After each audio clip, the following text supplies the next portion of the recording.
화가 들어오고 있고요. 자, 이거는 다 찍은 다음에는 유튜브에 올립니다. 유튜브 구독자 수는 현재 아직 300명이 안 되고요. 한 250명밖에 안 됩니다. 채널 이름은 확인과학입니다. 확인과학. 승균, 구독 시작했나요? 네. 진짜로? 안 했잖아. 했어요. 그래요? 확인과학입니다. 막 신고하거나 악플 달거나 이러면 정의를 용서치 않도록 하겠습니다. 풀 다른데요? 저기 댓글 달지 마시고요. 예. 이름 한번 제가 불러볼게요. 김도윤, 예, 조용히 맞고요. 예, 아빠를 예쁘게 들었어요. 그죠? 아빠를 예쁘게 들었고. 김민준, 예, 민준이 아빠를 먼저 두셨고요. 김태형, 예, 태형이. 그 다음에 시연이, 예, 시연이. 그 다음에 하윤이, 하윤이. 그 다음에 성우, 예, 성우. 현준, 예, 현준이. 성균, 네, 성균이. 예진, 이건 예진이 그렇겠죠? 그 다음에 지윤, 네, 지윤이. 그 다음에 지환, 네, 지환이. 수연, 네, 윤수연. 태호, 네, 태호. 그 다음에 아영, 아영이. 그 다음에 연우, 시은. 시은은 결석인데 누가 숨겼어? 아무도 안 보여요. 네가 좀 전에 아빠를 들었잖아요. 저 기지개. 기계 이렇게 큽니까? 예, 태호 이거 기억하겠습니다. 저 때문에. 그 다음 윤준? 네. 예, 윤준 맞고요. 이따 숙제검사를 보고 저번에 숙제검사에서 마이너스 5점 받은 친구가 연우하고 돌리가 예, 감점 처리했는데 예. 오늘 12일 열심히 또 달려보도록 하겠습니다. 자, 페이지 154페이지입니다. 154페이지. 154페이지인데 별로 내용이 어렵진 않아요.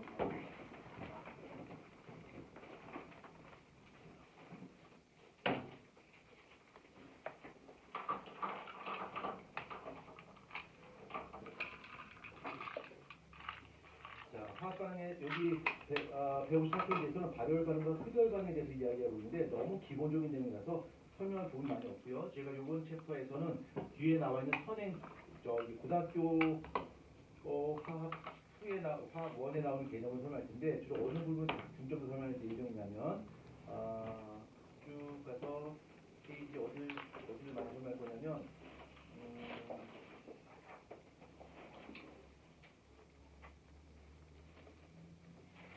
페이지 172쪽 172페이지를 조금 디테일하게 설명을 드리도록 하겠습니다. 상시간 그래프 들어가는 것에 대해서 가서 설명드릴 거고 지금 나와 있는 여기 본 챕터에서는 간략하게 개념 부분만 익히면 될 것 같습니다. 이쪽 챕터가 어렵지 않고 문제 너무 쉬워서 어느 정도 문제가 쉽냐면 한쪽눈 감고 왼손으로 풀 수 있을 만큼 문제가 대략 쉽습니다. 실제로 어려운 문제 풀 때 한손을 감고 왼손으로 풀어도 풀 수 있을 만큼 쉬워요. 그렇다고 집에서 왼손도 한손도 감고 왼손 풀지 마십시오. 엄마가 또 너 어디 아프냐 또 이렇게 할 수도 있습니다. 선생님이 한손을 감고 왼손을 풀으라고 했어요. 그러지 말고요. 전화 옵니다. 그러면 또. 자, 정리합시다. 자, 우리가 이제 반응이라고 하는 것이 있어요. 이 반응, 어떤 반응이라고 하는 것은 어떤 물질이 바뀌는 것을 반응이라고 불러요. 근데 이 반응이라고 하는 것은 말 그대로 물질이 어떤 변화를 일으키는 거란 말이야. 그렇죠? 바뀌는 거야. 물질이 바뀌는 건데 이 물질이 바뀌는 변화 과정에는 두 가지로 다시 구분할 수 있어요. 이 두 가지, 이 변화 과정에 두 가지로 구분할 수 있는데 하나는 좀 단어가 좀 어려워요. 하나는 물리적 변화가 있고요. 물리적 변화가 있고요. 하나는 화학적 변화가 있어요. 화학적 변화는 두 가지가 있습니다. 일단 두 개의 공통점은 일단 둘 다 뭔가 바뀐다는 거야. 뭔가 바뀌는데 이 물리적 변화라고 하는 것은 물리적 성질이 바뀌는 거고요. 그 다음에 화학적 변화라고 하는 것은 화학적 뭔가 성질이 바뀐 것을 바로 화학적 변화라고 해요. 그럼 물리적 변화가 뭡니까? 물리적 변화라고 하는 것은 그 물질을 구성하는 물질의 기본 성분 자체의 변화는 없어요. 성분은 변하지 않고 오로지 물질의 상태가 바뀌는 것을 바로 우리는 물리 변화라고 불러요. 이거의 특징은 성분 자체가 변하지 않아. 성분 자체가 바뀌지 않기 때문에 그 물질이 가지고 있던 고유한 성질은 변하지 않는다. 변하지 않는다. 단지 물질의 상태가 바뀐다는 얘기야. 그럼 물질의 상태가 바뀐다는 이야기는 입자세의 간격만 바뀐다는 얘기야. 그렇죠? 그러니까 예를 든다면 예를 들어보자. 자, 예를 든다면 H2O가 액체로 존재하고 있었는데 이 H2O가 만약에 가스로 바뀌었어. 우린 이 반을 뭐라 불러? 액체가 기체로 바뀌는 것을 뭐라 불러? 기화라 불러요. 그럼 이 기화가 됐을 때 얘가 물질의 상태는 바뀌었지만 얘가 물이 가지고 있는 고유한 성질은 그냥 남아있을 것이고 물이 가지고 있는 고유한 성질은 그냥 남아있을 거야. 그렇죠? 얘는 먹어도 되는 거고 얘는 먹으면 죽어? 아니잖아. 그렇죠? 둘 다 똑같은 물의 성질 그냥 갖고 있어. 그래서 성질은 바뀌지 않고 오로지 물질의 상태가 바뀌는 것을 바로 뭐라 불러? 물리적 변화가 불러요. 그럼 물리적 변화 대표는 얘가 뭐가 있냐면 물리적 변화 예를 들어야 되는데 너 저 폰이니? 저 놓고 말고 제가 안 쓰는 거죠? 폰 줘봐. 그쵸. 이게 제일 저기 부담이 없어요. 그쵸? 망가져도 부담이 없는 휴대폰이니까. 그래서 망가졌잖아. 이게 액정이 벌써 반으로 쪼개졌어요. 그쵸? 이게 접힌단 말이야. 이게 액정이 반으로 쪼개졌어요. 이게 이렇게도 접히죠? 아니나요? 이렇게만 접혀요? 자, 이 휴대폰이 있는데 여기 앞에 그림이 있는데 그림은 보여줄 수 없습니다. 너무 무서워서 뭐 이런 그림인데 이게 성균인가? 성균 아닌 것 같은데. 자, 여기 휴대폰이 있는데 휴대폰을 내가 확 집어 던졌어. 이게 박살 났다 치자. 실제 보여줄 거야. 박살 났다고 하는 거. 박살 나요. 그러면 얘는 휴대폰인데 박살 났다 할지라도 얘가 가지고 있는 고유한 성분은 변해 안 변해? 안 변하죠. 그리고 물리적 변화와 화학적 변화. 물리적 변화. 그러니까 물리적 변화라고 하는 것은 물질이 가지고 있는 고유한 성질은 바뀌지 않는 거. 물질의 상태가 바뀌는 것을 바로 물리적 변화를 불러요. 그러면 선생님 화학적 변화 뭐예요? 화학적 변화라고 하는 것은 물질의 성분 자체가 바뀌는 거예요. 성분 자체가 바뀐다는 얘기는 다른 말로 그 물질이 가지고 있던 고유한 성질이 바뀌는 것을 바로 화학적 변화를 불러요. 그럼 예를 든다면 이 휴대폰이 있는데 휴대폰을 내가 불태웠어요. 그럼 얘가 뭐가 될까? 재가 되겠지. 그렇죠? 그럼 얘는 더 이상 뭐야? 얘가 갖고 있는 성분 자체, 성질 자체가 어때? 변했지? 이걸 바로 뭐라고 해요? 화학적 변화라고 해요. 그래서 다음에 박살낼 거야. 자, 요 화학적 변화 대표 얘는 불에 태우는 거, 연소반, 불에 태우는 거. 이런 것들이 바로 화학적 변화. 어떤 의미인지 이해할 수 있겠죠? 그래서 물리적 변화, 화학적 변화인데 아무튼 뭔가 바뀔 때는 그 물질 나름대로 가지고 있는 어떤 고유한 성질이 있는 어떤 그 고유한 특성이 있는데 그 물질 속에 담겨 있는 고유한 에너지가 있고요. 그 에너지의 양이 바뀌어요. 그래서 액체와 기체를 비교하면 어느 쪽에 에너지가 많아? 이쪽에 에너지가 작고 에너지가 크죠? 그렇죠? 그다음에 불에 태우는 것도 역시 반응하기 전에는 에너지가 적고 반응한 후에 에너지가 커질 수도 있고 반대 경우도 있어요. 아무튼 이렇게 뭔가 반응이 일어난다는 얘기는 그 속에 들어있는 에너지의 양이 바뀐다는 얘기예요. 에너지가 바뀌어요. 담겨있는 에너지의 양이 바뀌게 된다.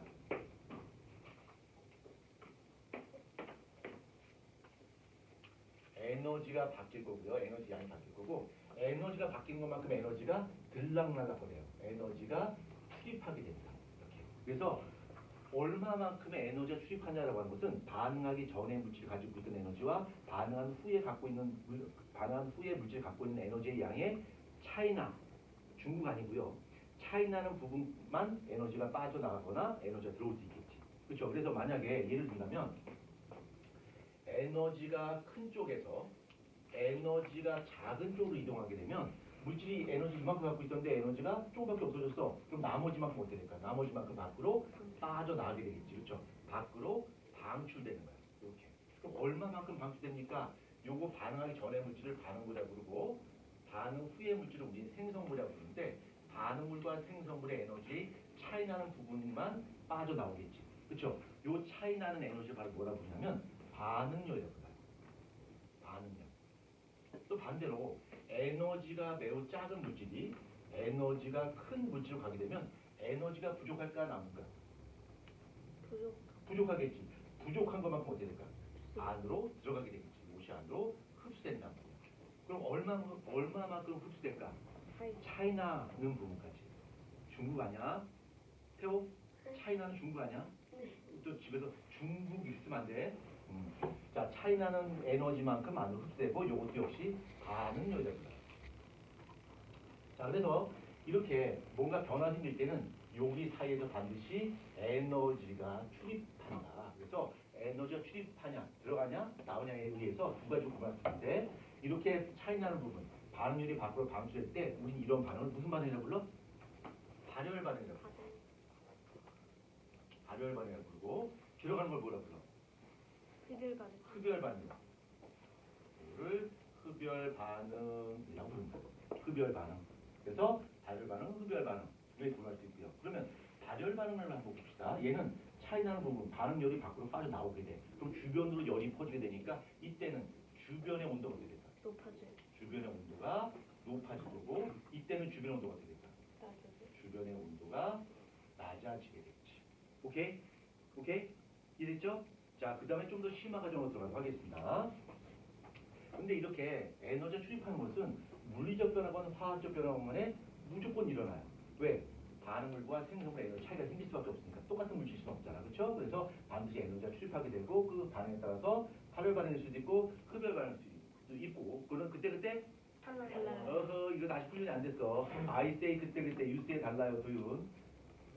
그것이 발열 반응이냐 흡열 반응이냐라고 하는 것은 반응의 종류에 따라 그때그때 달라요. 그렇죠? 네, 그래서 발열 반응, 흡열 반응에 대해서 간략하게 언급했고요. 좀 심화 과정으로 설명을 하도록 하겠습니다.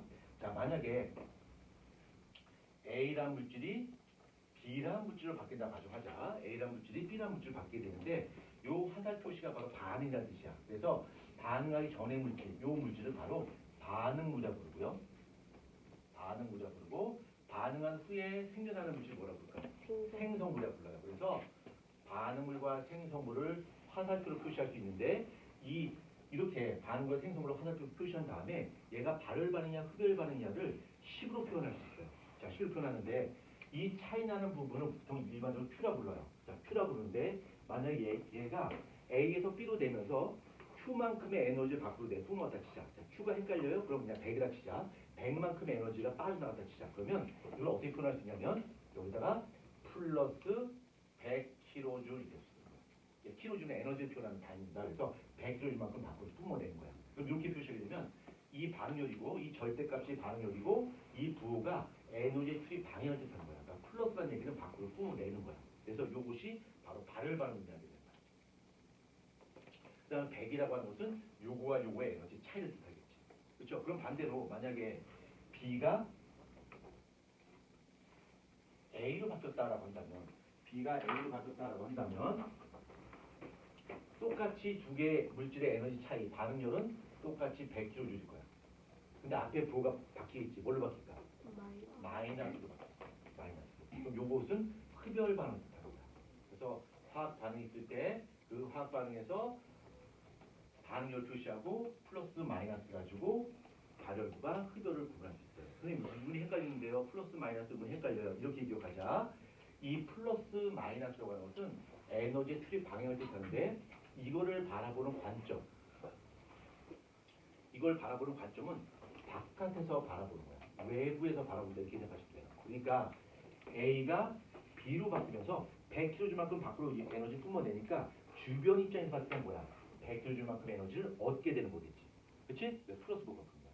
만약 흡열 반응이 진행되면 에너지가 주변으로부터 물질 속으로 쑥 들어가게 되니까 주변 입장에서 보게 되면 100kJ만큼 에너지를 얻게 되는 거야. 잃어버리게 되는 거지. 그러니까 부호가 뭐가 되는 거야? 마이너스 부호가 큰 거야. 이해할 수 있겠죠? 그래서 발열 반응과 흡열 반응을 이런 식으로 설명할 수도 있습니다. 반응열을 표시해서 이렇게 표시하는 식을 열화학 반응식이라고 불러요. 열화학 반응식. 열화학 반응식. 여기서 열이 뭘 뜻하는 거야? 에너지 뜻하는 거야. 그래서 에너지 같이 표시해 준 것을 열화학 반응식이라고 표현한다.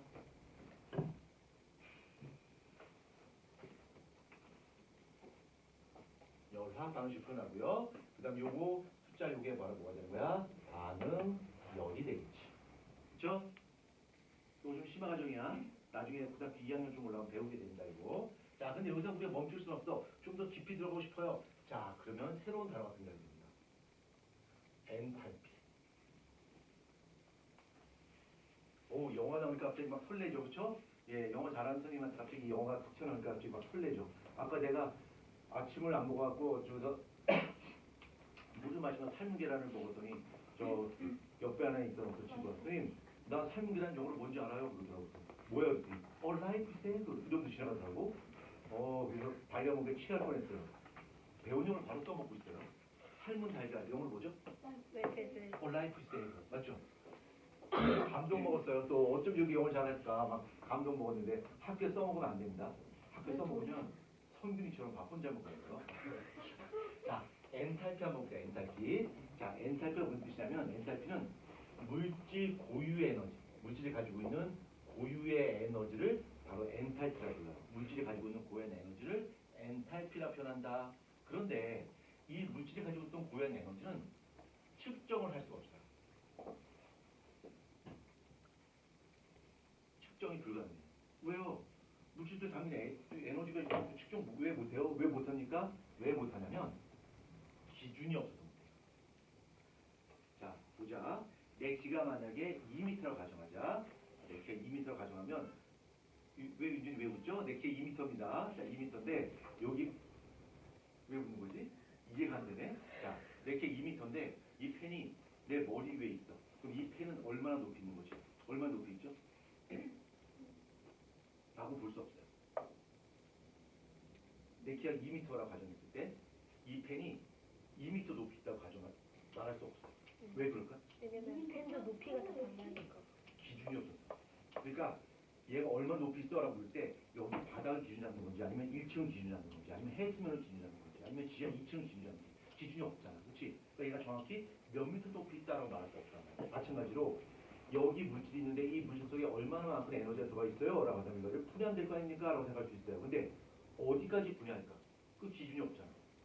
많이 분해할수록 에너지 더 많이 빠져나갈 거야. 그렇지? 어느 선까지 분해할지에 대한 것이 없기 때문에 즉 기준이 없기 때문에 측정이 불가능해요. 그렇지만 엔탈피 변화량이라고 하는 것이 있어요.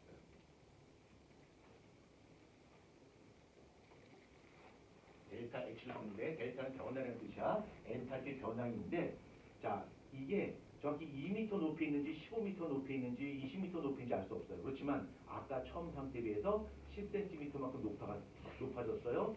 20cm만큼 낮아졌어요는 우리가 알 수 있는 거지. 그렇지? 그래서 우리는 그 물질 고유의 에너지인 엔탈피는 측정이 불가능하지만 그 엔탈피의 변화량은 우리가 측정할 수가 있어요. 그래서 만약에 엔탈피의 변화량이 델타 H가 0보다 크다고 가정하자. 그럼 얘는 발열 반응의 흡열 반응. 물질 고유 에너지가 증가한 거지. 발열의 흡열 반응. 흡열 반응. 그 다음에 엔탈피 변화량이 0보다 작다 그런 거야. 물질 고유 에너지가 감소한 것만큼 없는데 밖으로 내뿜어내겠지. 이게 바로 발열 반응입니다. 그래서 이거를 똑같이 표현하면 A가 B로 바뀌게 되는데 델타 H는 마이너스 100kJ를 이렇게 표현할 수 있어. 그래서 요거와 요것이 어떤 거야? 같은 거야. 그 다음에 이걸 표현하면 되니까 B가 A로 바뀌게 되는데 엔탈피 변화는 플러스 100kJ 됐을 수 있어. 요것과 요것이 똑같은 반응이야. 그래서 얘가 똑같이 발열 반응이고요. 얘는 흡열 반응이죠. 100이라는 숫자는 반응률이 되고. 어머, 근데 반응률로 표현했을 때와 엔탈피 변화를 표현했을 때 부호가 어때? 서로 반대지. 왜 부호가 반대냐면 아까 반응률을 바라보는 관점은 어디서 바라본다? 외부에서 바라본다 그랬지. 근데 이 엔탈피 변화를 바라보는 관점은 어딜까? 내부에서 바라본다. 안쪽에서 바라본다. 그래서 얘가 열을 내뿜게 되면 외부 입장에서는 에너지를 얻게 되는 거지만 물질 자체 내에서는 에너지를 잃어버리게 되는 거야. 그렇지? 그러니까 마이너스 부호. 그래서 어느 쪽에서 바라보냐에 따라서 부호가 서로 반대다. 그러나 출입하는 에너지의 절대값 자체는 변함이 없기 때문에 숫자의 절대값은 똑같습니다. 단지 바라보는 방향에 따라서 부호가 달라질 뿐이야. 이게 바로 발열 반응과 흡열 반응입니다. 오케이? 이해됐죠? 자, 그 다음에 154페이지에 나온 것은 물질 상태에 따라서 에너지가 이제 뭐 들어가고 나오기 때문에 그 내용을 설명하고 있는데 그 내용이 뭐 별로 그렇게 중요한 내용이거나 뭐 어려운 내용이 아니기 때문에 간략하게 언급만 하고 시작하겠습니다. 자, 먼저 액체를 한번 가열해보자. 자, 액체를 가열할 겁니다. 자, 가열하면 그래프가 이렇게 있어요. X축, Y축이 있고요. X축이 시간이야. 그 다음에 Y축이 온도야. 온도고 지금 25도 25도씨의 물을 가열할 겁니다. 그럼 25도씨의 물을 가열하려면 물의 온도가 어떻게 될까? 쭉 올라가겠지. 올라가다가 어느 정도 구간에서 평평한 불을 만나면 되고 다시 온도가 올라가게 돼요. 그러면 내가 열심히 열을 가지고 있음에도 불구하고 온도가 변하지 않는 일정한 구간을 만나게 되는데 이 일정한 구간의 온도가 100도씨야. 이게 무제하고 가정한다면 이때 온도가 100도씨가 되고요. 우리 이 100도씨의 온도를 뭐라 불러? 무슨 점? 끓는 점이라 불러요. 자, 이게 이제 끓는 점이란 말이야. 자, 끓는 점인데, 자, 끓는 점이라고 하는 것은 물질의 상태가 바뀌는 온도야. 그렇죠? 어떤 상태에서 어떤 상태가 바뀌는 거야? 끓는 점은 액체에서 그렇죠. 액체에서 기체로 바뀌는 상태의 변화가 일어나는 거예요. 그렇지? 맞죠? 그러면 액체와 기체 중에서 어떤 게 더 에너지가 많아? 기체가. 얘는 에너지가 작고 얘가 에너지가 크니까 요만큼 에너지가 들어가야 되는 거야. 그렇죠? 에너지가 요소로 들어가야 되니까 액체가 기체로 바뀌는 반응은 흡열 반응이라 다시 알 수 있어요. 열 에너지가 공급이 돼야 된단 말이야. 근데 내가 열심히 열 에너지가 가고 있음에도 불구하고 온도가 변하지 않고 있어. 그 이름 바로 뭘까? 내가 가해준 열 에너지가 몽땅 다 어디 쓰인 거야? 여기 있는 상태에 변화시킨 거야. 그러니까 내가 열을 열심히 가해줬어. 근데도 얘네는 여기서 액체가 기체로 바뀔 때 다 그 에너지 흡수해서 그냥 써버리는 거야. 그때는 주변 온도가 올라갈까 안 올라갈까? 안 올라가겠지. 그렇죠? 그래서 이때 평평한 불을 만나게 되는데 이 상태의 변화 때문에는 내가 가진 열 에너지가 모두 상태의 변화에 사용되기 때문에 온도 변화가 있다 없다? 없다. 예. 그럼 기체에 계속 열을 가할 때는 그냥 계속 기체로 올라가요. 기체로 올라가요. 그래서 액체와 기체의 경계 선에서 이 상태의 변화점, 상태의 변화점에서 내가 열을 열심히 가지고 있음에도 불구하고 온도가 일정한 이유는 바로 내가 가진 열 에너지가 모두 무엇에 이용되었다? 왜 아무 말씀 안 하십니까? 다시 한번 갑니다. 내가 열을 가지고 있음에도 불구하고 온도가 일정한 게 유지가 되는 이유는 내가 가진 열 에너지가 모두 무엇에 사용됐기 때문에 상태 변화에 사용됐기 때문에 바로 흡열 반응에 우리가 사용됐다는 얘기죠. 그러니까 온도가 안 올라가요. 오케이? 자, 그 다음에 여기를 A, 여기를 B, 여기를 C, 여기를 D로 본다면 A부터 B 구간에서는 이 물질 상태가 액체로 존재할 거야. 그렇죠? 그 다음에 B에서 C 구간은 여기서 B하고 C 구간에서는 액체가 열심히 기체로 바뀌고 있어. 그러니까 이 구간에는 액체도 존재할 것이고 어디 존재할 거야? 기체도 존재할 거지. 그 다음에 C부터 D 구간에서는 기체만 존재하겠죠. 이렇게 액체와 기체가 공존한 이유는 여기서 바로 액체가 기체로 바뀌는 상태의 변화가 일어나기 때문에. 그래서 평평합니다. 오케이? 이해되죠? 그 다음에 이런 끓는 점이라고 하는 것은 물질의 종류에 따라 그때그때 달라요. 그렇죠? 자, 그리고 액체와 기체로 바뀌는 현상은 흡열 반응이다. 자, 그 다음에 봅시다. 이번에는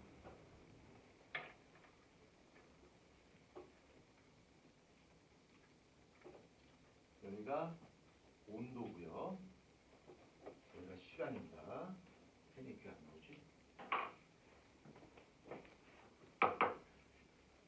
자, 요번에는 물을 얼릴 거야. 그럼 온도가 어떻게 되냐면 온도가 여기가 20도로 가져가자. 자, 20도시고 내가 냉각을 시킬 거야. 자, 냉각을 쭉 시켜요. 냉각을 시키게 되고 어느 정도 되면 다시 평평한 구간을 만나야 돼요. 그래서 다시 내려오겠죠. 요 평평한 구간의 온도가 몇 도일까? 0도씨야. 그쵸? 이게 물이란 말이야. 똑같이 물의 온도를 낮출 거야. 20도씨에서. 그러면 쭉 낮아지다가 0도씨가 됐을 때 아무리 내가 냉각을 시켜도 더 이상 온도가 변하지 않다가 변한단 말이야. 그럼 여기 요 구간에서 현재 무슨 일이 벌어지죠? 상태 변화가 일어나는 거예요. 상태 변화가 일어나고 있는데 우리 요 상태 변화가 일어나고 있을 때 요 상태 변화가 일어나는 것을 뭐라고 하냐면 어느 점이라고 해요. 어느 점이라고 부르고 이 어느 점은 어떤 상태가 어떤 상태로 바뀌는 거야? 액체가 고체로 바뀌는 거지. 액체가 고체로 바뀌는 거지. 그렇죠? 여기서 잘 봐봐. 액체 고체로 바뀌고 있어요. 그럼 액체가 고체로 바뀌는 현상은 발열 반응이야, 흡열 반응이야? 발열이야, 흡열이야? 액체와 고체 중에 어느 쪽에 에너지가 많아? 액체 많지? 에너지가 많은 쪽에 에너지 조금 하니까 발열 반응이야, 흡열 반응이야? 발열 반응이야. 발열 반응은 에너지 밖으로 내뿜는 거지. 이제 여러분 논리적으로 생각할 수 있어야 돼. 잘 쫓아와야 된다. 얘는 발열 반응이야. 내가 지금 열심히 이쪽 구간에서는 냉각을 시키고 있어. 열을 열심히 빼내고 있어. 그럼에도 불구하고 온도가 변하지 않아. 왜 온도가 변하지 않을까? 사실은 에너지를 다 상태 변화에 상태 변화에 에너지 쏟는다고 얘는 흡혈 반응, 얘는 발열 반응인데요. 계속 내뿜어야 되는데 뭐가 없으니까 에너지가 돼서 아, 그 좋아. 지금 도윤이 하는 말을 우리말로 번역해 볼게요. 물 번역을 한번 돌려봅시다. 자, 도윤이 했던 말을 물 번역이 돌리면 이거야. 자, 내가 물이라 치자. 물이야. 그러면 내가 냉각시킨다는 얘기는 주변 열을 싹 치워주는 거야. 그렇죠? 주변 열을 싹 치워주면 온도가 높아질까, 낮아질까? 낮아지는데 온도를 낮추기 위해서 열을 밖으로 싹 내뿜어서 냉각시켰는데 내가 상태 변화하면서 어떻게 돼? 열을 밖으로 내뿜는 거야. 그렇지? 그러니까 내가 뽑아낸 열 에너지만큼 얘가 상태 변화가 일어나면서 다시 밖으로 열을 내뿜는 거지. 그러니까 주변 온도는 올라가 안 올라가. 이 주변 온도는 변해 안 변해? 안 변하는 거야. 이해되니? One more time. 자, 보자. 내가 물이고 주변에 이제 어떤 온도가 있겠지? 점점 온도를 낮추는데 내가 여기서 상태 변화가 물이 얼음으로 바뀌고 있고 물이 얼음 바뀌는 현상은 발열 반응이야. 열을 밖으로 내뿜는단 말이야. 그래서 내가 냉각시킨 것만큼 물이 상태 변화가 되면서 다시 열을 밖으로 내뿜는다는 얘기야. 얼마만큼? 내가 냉각시킨 것만큼 다시 열 에너지를 밖으로 뿜어내서 열 에너지를 보충해 주는 거지. 그러니까 주변의 온도가 올라가죠. 주변의 온도가 더 이상 변하지 않겠지. 내가 열 에너지를 뽑아낸 것만큼 여기서 다시 열 에너지를 보충해 주기 때문에 온도가 변하지 않는 거야. 한 번 더. 태호. 왜요? One more time. 아니요. 아, 싫어요? 형균 한 번 더. 싫어요? 오늘 유니폼 맞춰본 친구들이 많이 있네. 오늘 유니폼 여기 그레이. 유니폼 맞춰 입고 좋았고요. 그 다음에 백색 팀도 있죠. 흑 팀도 있죠. 블랙. 그 다음에 이도저도 아닌 베이지색이 있고요. 그쵸? 예. 나는 블랙과 회색의 중간이네요. 그쵸? 예. 화이트도 있네. 근데 너 혼자밖에 없어. 그치? 혼자입니다. 자, 그럼 여기서 어디 있어? 칠판이랑 나대지 마시고요. 자, 요것도 보자. A, B, C, D 이렇게 보면 요것도 한번 보자. A부터 B 구간에는 어떤 상태가 존재할까? A부터 B, 액체가 존재하겠죠? B부터 C 구간에는 뭐가 존재할까? 액체랑 고체. 그렇지. 액체도 존재하고 고체도 존재하고 있어요. 그 다음에 C부터 D 구간에서는 고체가 존재하겠지. 이렇게 B, C 구간에서 바로 액체와 고체가 분가한 이유가 바로 상태 변화가 일어날 때문이고 액체와 고체로 바뀌게 되니까 우리는 뭐라 불러? 어는 점이야. 오케이? 됐죠? 자, 그래서 상태 변화점에서는 온도가 변하지 않는다고 하는 거 꼭 기억하셔야 되고요. 그 다음에 순수한 물에 비해서 설탕물이나 소금물을 끓는 적이 어떨까? 높아져요. 왜 높아지는가 한번 보자. 저번에 내가 증기압력이라고 하는 설명했니? 증기압력? 자, 보자. 요거 심화과정입니다. 자, 심화과정이고 증기압력이라고 하는 것을 설명할 거야. 자, 증기압력이 뭐냐면 증기가 뭘까? 증발된 기체.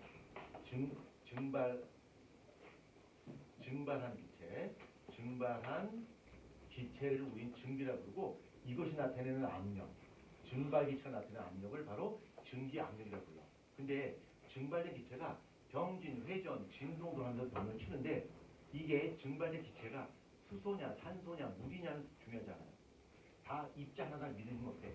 똑같아요. 그래서 증기압력이 높다는 이야기는 증발된 기체, 증기의 입자수에 비례하는 거야. 증기의 입자수하고 같은 뜻입니다. 그래서 증기압력이 높다, 낮다라고 하는 것은 증발된 기체의 입자수가 많다 또는 적다는 그 뜻이 말이야. 압력이 미치는 영향에는 온도나 이런 것도 있지 않아요? 예, 그건 이제 좀 더 설명합니다. 지금 그걸 빌드업하고 있습니다. 자, 그래서 증기 압력은 증발된 기체의 입자수와 똑같은 거야. 그러면 온도가 높아지게 되면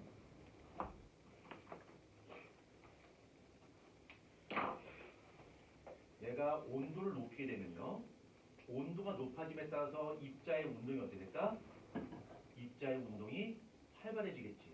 입자의 운동이 활발해지니까 증발되는 입자수가 어떻게 될까? 많아지겠지. 온도가 높아짐에 따라서 증발된 입자수가 많아지고요. 이 증발된 입자수가 많아진다고 하는 것을 다른 말로 증기 압력이 어떻게 된다? 높아진다 표현할 수 있어요. 그렇죠? 자, 그래서 여기 그릇에다가 물을 넣어놓고서 내가 가열을 해요. 그러면 여기 있는 액체 입자들이 병진, 회전, 진동하다가 점프해서 올라갈 수 있어요. 이 올라가는 현상을 우리 뭐라 불러? 증발이라고 불러요. 그래서 얘도 쟤도 올라가네. 나도 올라가야지. 나도 점프, 와, 성공. 올라가겠죠. 나도 올라가야지. 점프, 올라가요. 얘가 점프하는 걸 옆에서 지켜보던 친구가 잠결에 눈을 확 뜨고 나도 점프해야지. 얘도 점프했어. 그냥 여전히 무리야. 그렇죠? 어떤 놈은 올라가려고 점프했는데 힘이 부족해서 다시 꼬꾸라져요. 얘는 정말 못한다. 그렇죠? 근데 온도가 높아질수록 입자의 운동이 활발해지니까 올라갈 수 있는 입자수가 되겠다. 점점 많아지겠지. 그렇지? 많아져. 그래서 그래프를 그리게 되면 여기가 온도가 됐고요. 여기가 증기 압력이 됩니다. 그래서 온도가 높아질수록 증기 압력이 어떻게 될까?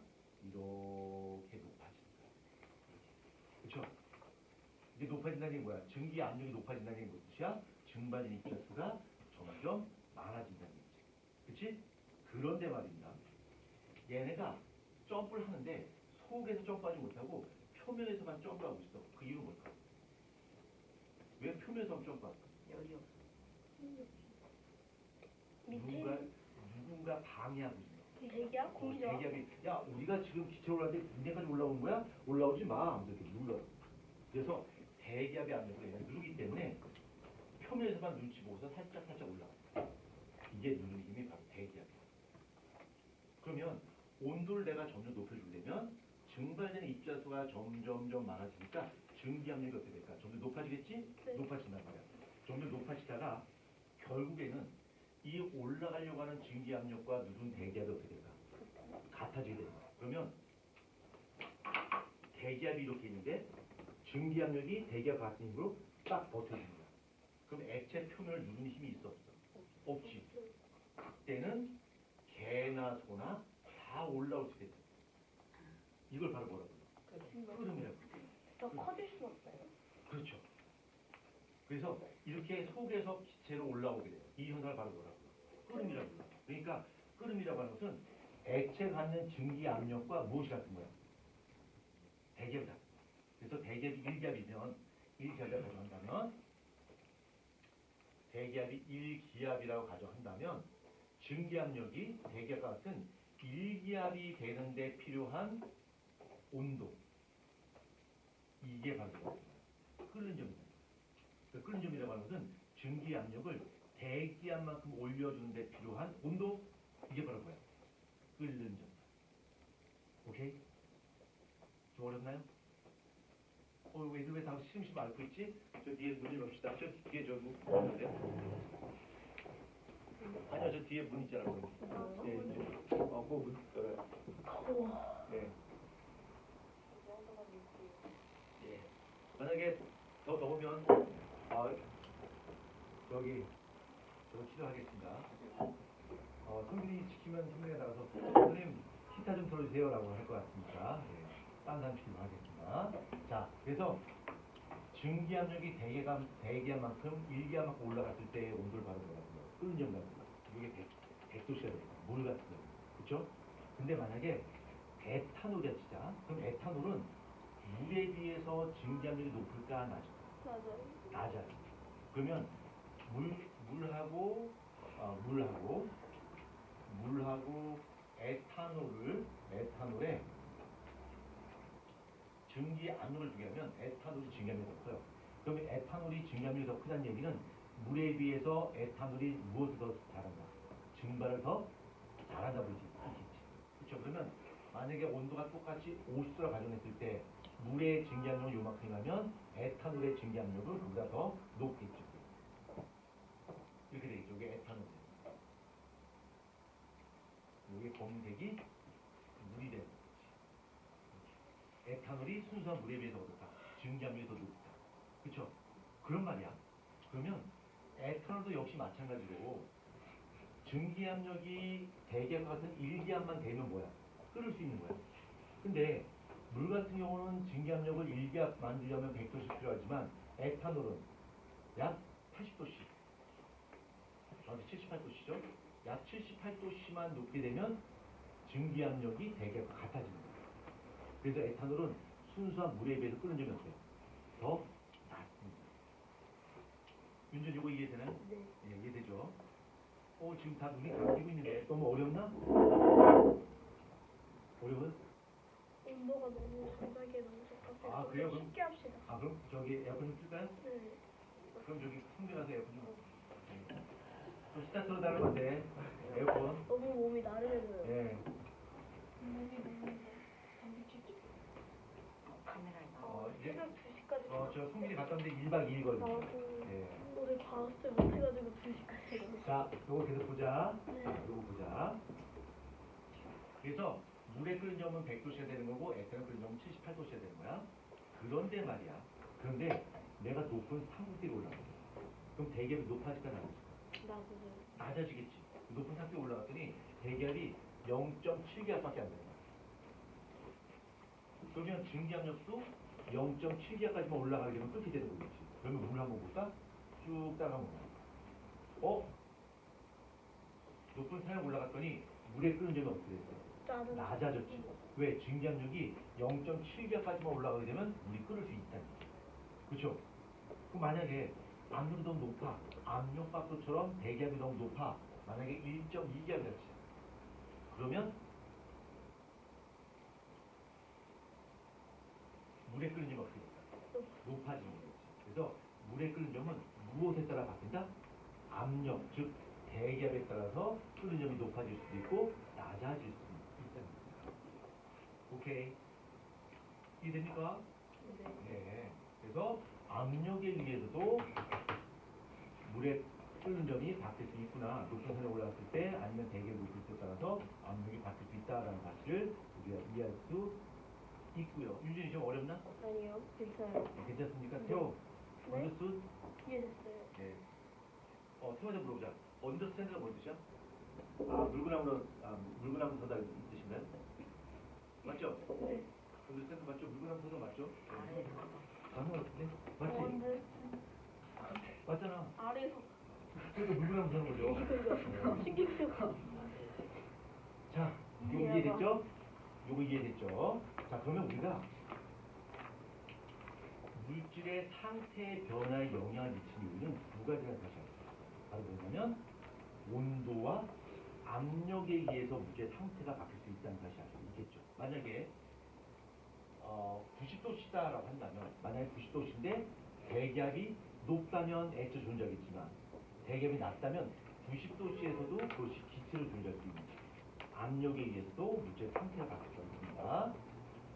자, 아까 이렇게 저기 공개했던 삼중점이라고 합니다. 상평을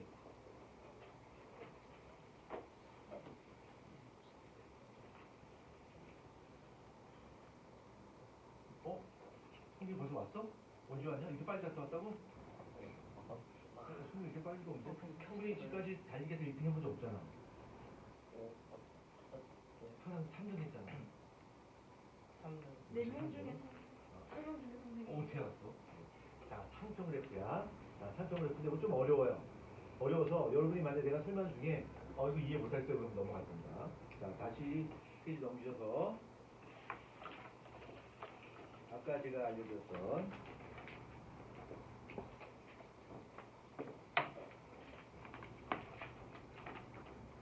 어디를 책을 가야 되냐면 페이지 172페이지입니다. 172페이지 172페이지인데 상평형할 때 요 상이라고 하는 것은 물질의 상태를 뜻하는 거야.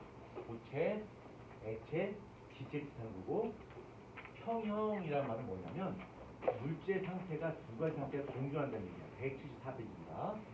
물질의 상태가 공존한다는 얘기야. 그럼 물질의 상태가 공존하는 것이 바로 뭘 뜻할까? 공존한다? 물질의 상태가 공존한다? 끓는 점. 아까 봐봐.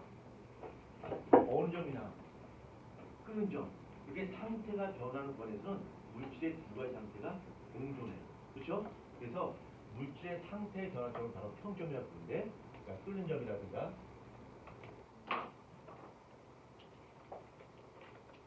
끓는 점이라든가 녹는 점이라든가 이런 것들이 바로 상평형점이라고 합니다. 근데 이런 상평형이 두 가지에 의해서 영향을 받습니다. 아까 말했듯이 이 상평형에 영향을 미치는 요인이 두 가지야. 하나는 온도, 또 하나는 뭐야? 압력. 요 두 가지에 의해서 물질의 상태가 영향을 받습니다. 자, 그래서 그 물질의 상태가 바뀐 걸로 표로 그려준 것을 상평 그래프라고 부르는데, X축이 온도예요. Y축이 압력이고요. 요게 물의 상평 그래프야. 요 상평 그래프고, 물의 상평 그래프는 이렇게 돼 있어요. 요렇게, 요렇게, 요렇게. 이렇게 됐거든요. 이렇게 됐고, 여기가 고체고요. 여기가 액체고요. 여기가 기체야. 그러면 요 선이라고 하는 것은 물질의 두 가지 상태가 공존하는 거예요. 그러면 여기 액체와 기체의 요 경계선이 있지. 그렇죠? 이 경계선에는 두 가지의 물질 상태가 공존하는 지점이에요. 그럼 여기는 물질의 어떤 상태가 공존하고 있어요? 그렇죠. 액체, 기체. 여기는 그렇죠. 고체, 액체. 여기가 고체, 액체. 그러면 요 점은 고체, 액체, 기체가 지금 공존하는 점. 그렇지?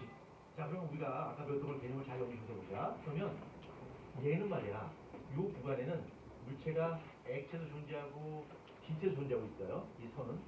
이 선이라고 하는 것은 무엇으로 구성되어 있지? 무엇이 모이면 선이 되는 거야? 점이 모이는 거야. 그렇죠? 그럼 여기 수없이 많은 점이 있겠네? 이 점이 무슨 점일까요? 아니요. 어? 끓는 점이야. 이게 바로 끓는 점이야. 끓는 점이야. 이게 끓는 점이야. 내려오는 끓는 점, 온도가 되는. 근데 끓는 점의 온도가 바뀌어. 무엇에 의해서? 압력에 의해서 바뀌는 거야. 그러니까 이만큼의 압력이라면 끓는 점이 뭐가 되는 거야? 이게 되는 거야. 압력이 이만큼이면 어떻게 될까? 끓는 점이 이렇게 돼. 그렇죠? 오. 그러면 요 구간, 어느 점? 그렇죠. 어느 점이 되는 거죠. 어느 점이 될 것이고, 요 구간에서는 두 가지 고체와 액체가 공존하게 되죠. 요거는 우리 안 배웠는데 이걸 승화점이라고 해요. 승화점이라고 부르고, 요 승화점에서는 고체와 기체가 공존하게 되죠. 그렇지. 요 점은 삼중점이에요. 삼중점이라고 그러는데, 요 삼중점에서는 물질 상태가 세 가지가 공존하게 됩니다. 어떤 상태? 고체, 액체, 기체 공존. 그런데 요 삼중점이라고 하는 것은 어떠한 특정한 압력, 특정한 온도에서만 우리가 경험할 수 있어요. 근데 이 물에서 이 삼중점을 만나려면 압력이 0.005 기압이 돼야지 이 삼중점을 만날 수 있어요. 근데 우리가 실제로 살고 있는 도윤, 집중하셔야 됩니다. 도윤이가 우리가 첫 번째 수업 시작할 때는 성적이 매우 좋았지만 지금 성적이 어떻게 되고 있어요? 이륙하고 있어요? 착륙하고 있어요? 이 성적이 이륙하고 있어요? 아니면 착륙하고 있어요? 이게 이륙입니까? 착륙의 이륙이야. 그러니까 추락입니다 지금. 추락하고 있어요. 그 이유는 집중을 안 해서 그렇습니다. 가장 지금까지 본 시험에서 평균이 가장 높은 친구가 성균입니다. 성균이가 평균이 100입니다. 한 번 맞죠? 그렇죠. 와. 내가 문제 틀릴 것 같으면 갑자기 아픈 거야. 와. 그래서 다음 시험 봅니다. 시험 있어요. 시험 자신 없는데 나 다음 주에 아플 것 같아요. 그래서 아빠도 그렇게 하고요. 예. 한 번만. 그래서 딱 시험 딱 한 번 보고 100점 맞고 그다음부터는 시험을 안 봅니다. 그래서 계속 평균 100이 유지가 되고 있고요. 자, 이렇게 해서 갑니다. 여기가 0.005 기압이야. 근데 우리가 살고 있는 기압은 몇 기압이야? 1기압이요. 1기압이죠. 그러면 요 0.005 기압에서 위에 있을까 밑에 있을까? 1기압은? 위에 있겠지. 여기가 1기압이야. 여기가 1기압이 됩니다. 그러면 1기압 상태에서 온도를 바꿔주게 되면 물은 고체도 존재할 수 있고요. 액체도 존재할 수 있고 기체도 존재할 수 있다. 그치? 맞죠? 그 다음에 이 정도, 이 기압 상태에서 이 정도 온도가 있는데 여기다 압력을 낮췄어. 그럼 그 물이 무엇을 받을까? 기체로 받을까? 기체로. 그 다음 이 상태에서 온도를 낮췄어. 그럼 뭐가 돼? 얼음이 돼. 얼음 이 상태에서 온도를 높였어. 그럼 뭐가 될까? 액체가 돼. 이렇게 바뀝니다. 경계선이야. 이해할 수 있겠죠? 근데 여기서 요 그래프 좀 주의해. 요 그래프를 융해 곡선이라고 불러요. 융해 곡선이라고 부르는데 이 융해 곡선의 기울기가 마이너스 기울기를 가지고 있습니다. 안경 친구도 있을 텐데 얘가 마이너스 기울기 갖고 있어요. 자, 그럼 무슨 일이 벌어지나 보자. 무슨 일이 벌어지나? 혹시 여기서 스키 탈 수 있는 사람? 스키. 스키 좀 탄다. 스키 좀 친다. 다좀 치는 거. 승민이 스키 탈 줄 알아요? 네. 그래서 송민이가 너무 스키를 잘 타다 보니까 어릴 때 별명이 나쁜 놈의 스키였었죠? 예. 그 다음에 그 스케이트 탈 수 있는 사람? 스케이트 좀 치는군요. 그럼 물어보자. 스케이트를 타는데 스케이트를 어디서 타요? 빙판, 얼음판에서 타요. 그러면 유리판에서 스케이트 탈 수 있는 있기는 있죠. 만약에 밑에가 유리판이었지, 유리판. 있죠. 스케이트 탈 것 같아, 못할 것 같아? 할수 있어요. 근데 그럼 드라이 아이스에서 스케이트 탈 수 없어? 할수 있지 않지? 못하죠. 갖다 넘어지면 오로지 스케이트는 얼음판 위에서만 탈 수 있어요. 그 이유가 바로 여기 있는 융해 곡선의 그 비밀이 숨겨져 있어요. 지구상에 존재하는 모든 물질 중에 융해 곡선이 이렇게 마이너스 기울기를 갖고 있는 물질은 just one 하나밖에 없어요. 물밖에 없어요. 근데 물 말고 CO2는 어떻게 돼 있어요? CO2 여기다 넣을게요. CO2의 상표 그래프 한번 보자. 자, CO2의 상표 그래프는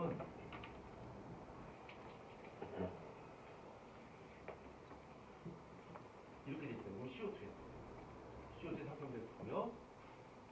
여기 3주점의 압력이 5.11기압이고요. 여기가 고체고, 여기가 액체고, 여기가 기체야. 자, 그러면 먼저 물부터 한번 보자. 물과 CO2의 상표 그래프의 가장 큰 차이점은 바로 요 놈이야. 요 놈. 요거의 융해 곡선. 얘가 융해 곡선인데 얘는 융해 곡선의 기울기가 무슨 기울기야? 플러스 기울기 갖고 있지. 얘는 마이너스 기울기 갖고 있고. 그렇죠? 예. 이형 이해가 안 돼요. 어떤 거 얘기해요? 다요.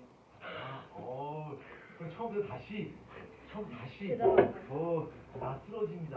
그러다가. 그래도 착하네요.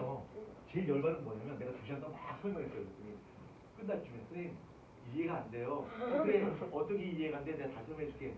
다요. 그럼 다시 중간에 말하기 다. 그러면 이해가 안 된다는 방법이 있습니다. 제가 아까 알려드렸죠? 제 유튜브 채널? 영상을 보다. 그냥 이해. 근데 그 영상을 보시면 돼요. 저희 걸 저희가 볼 수 있게 해놓으셨나요? 아니면 예, 볼수 있게 비공개로 해놨어요. 해놨나요? 제 채널 가면 다 볼 수 있습니다. 보기하고 과학적인 기준. 한번 보십시오. 자, 이렇게 해서 이어서 가겠습니다. 자, 그러면 보자. 얘가 어떤 특징이 있냐면, 자, 점 하나 찍을게. 얘는 현재 물질 상태 뭐야? 고체. 고체야. 고체인데 압력을 높였어. 압력을 높였어. 뭘 바뀔까? 액체. 액체를 바뀌었지? 물은 얼음의 압력을 가면 뭘 바뀌어? 물로 바뀌어요. 왜? 융해 곡선이 마이너스 기울기이기 때문에. 근데 드라이 아이스 한번 보자. 드라이 아이스지. 압력을 가했어. 여전히 뭐야? 고체. 얘는 압력에 의해서 누가 압력가? 드라이 아이스. 압력가. 얼음은 압력을 가면 어떻게 돼? 녹아. 그치? 그럼 무슨 일이 생기냐면 여기 빙판이 있다 치자. 빙판이 있고요. 여기 태호가 스케이트를 탈 거야. 태호가 스케이트를 타는데 스케이트 날이 이렇게 있다 치자. 그리고 신발이 이렇게 있고요. 신발이 이렇게 있고 신발이 이렇게 있다 치자. 그다음에 발 활동하고 이렇게 이게 있다 치자. 아, 이거 욕하고 뭘 돌리고. 뭐고요? 자 이렇게 있고요. 가운데 손가락이 옆으로 자 들리고. 이렇게 양발을 들겠습니다. 스케이트가 이렇게 있고요. 자 이렇게 있고요. 지금 태호가 스케이트 타고 있습니다. 스케이트 지금 왜 반반? 타고 있는 거야. 스케이트 타고 있어. 타고 있는데 근데 잘 그리죠. 네 달리죠. 자 여기 스케이트 날 봐봐. 스케이트 날 있는데 얘가 몸무게 가지고 어떻게 돼? 누르겠지. 누르면 여기 압력이 가해지겠지. 그럼 여기 압력을 받는 얼음이 어떻게 돼? 녹아. 녹겠지. 녹지. 네. 그렇죠? 녹아. 녹으면 힘을 받는 부위에 얼음이 녹으면서 살짝 패이는 거예요. 이렇게 살짝 패이는 거예요. 그래서 스케이트 날이 속으로 들어가고요. 압력에 의해서 여기 물이 녹지. 그러니까 얼음이 녹아서 여기 물이 있단 말이야. 그럼 마찰력이 커질까 작아질까? 작아지겠지. 스케이트 탈 수 있는. 근데 만약에 이쪽에 드라이브하면 아무리 압력을 가지고 녹아 안 녹아. 안 녹아요. 그럼 스케이트가 이렇게 나오는 것이 아니라 스케이트가 옆으로 그냥 미끄러져 버리죠. 그렇죠? 그럼 이게 다리가 쭉 찢어지겠지. 그렇죠? 근데 얘는 스케이트 안에 안 들어가는 거야. 왜? 물은 융의 곡선의 길이가 무슨 길이야? 마이너스 길이기 때문에 오로지 물만 돼. 그래서 스케이트는 물에서만 탈 수 있고 얼음에서만 탈 수 있고 드라이 아이스에서는 스케이트를 탈 수 없어요. 자, 그 다음에 이것도 한번 보자. 이게 압력이지. 5.11기압이야. 그럼 우리가 살고 있는 기압은 3주점의 압력 위에 있어 밑에 있어? 밑에 있어요. 밑에 있지. 1기압이 여기 있지. 여기 1기압이 있단 말이야. 그럼 1기압 상태에서 온도를 변화시켜주면 온도를 바꿔주면 이렇게 바뀌겠지. 고체에서 기체로 또는 기체에서 고체로 나가지. 뭐야 이거? 승화.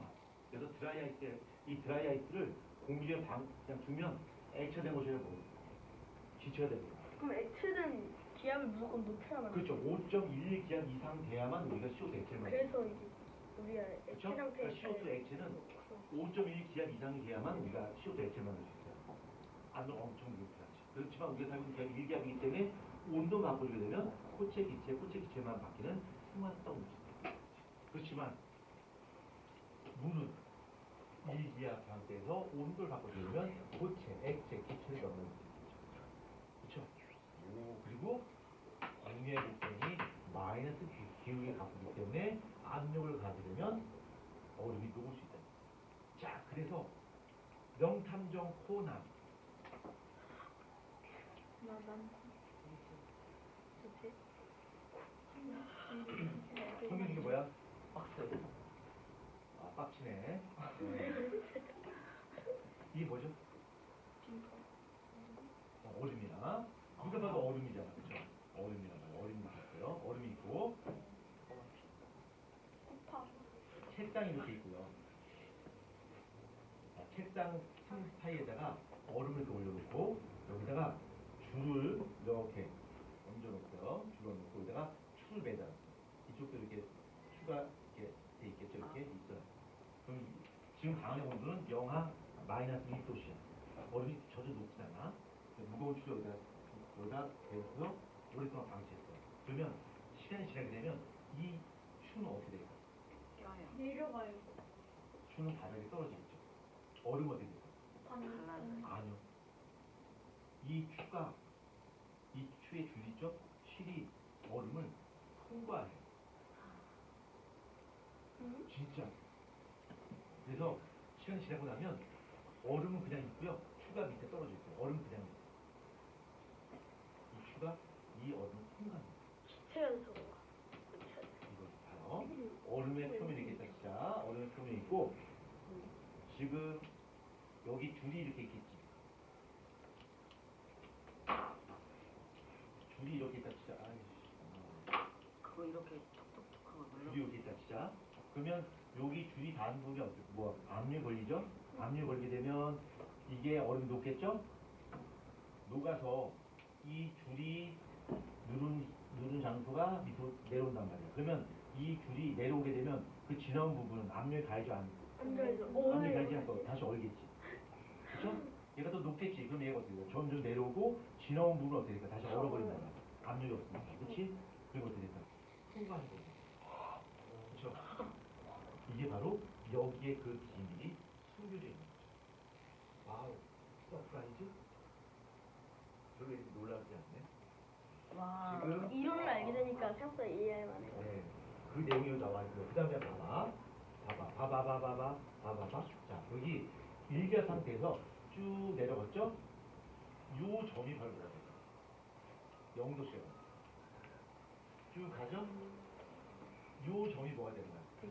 100도씨가 되는 거야. 그쵸?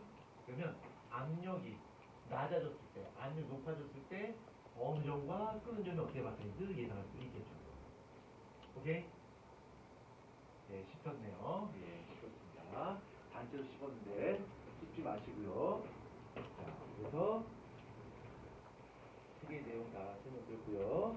네, 그 숙제는 다음 이따 숙제 검사 이따 할 거고요. 자, 그리고 1번 다 마치고요.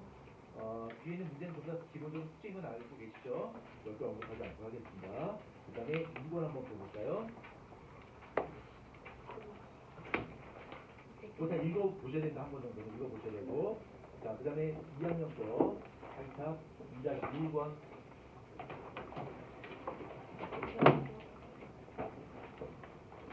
최소인권까지 숙제인가요?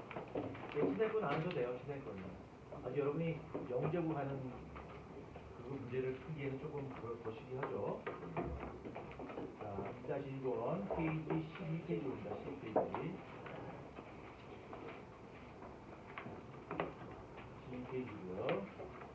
네, 현재 시간 29분이고요. 자, 10분 정도 쉬었다 진행하겠습니다.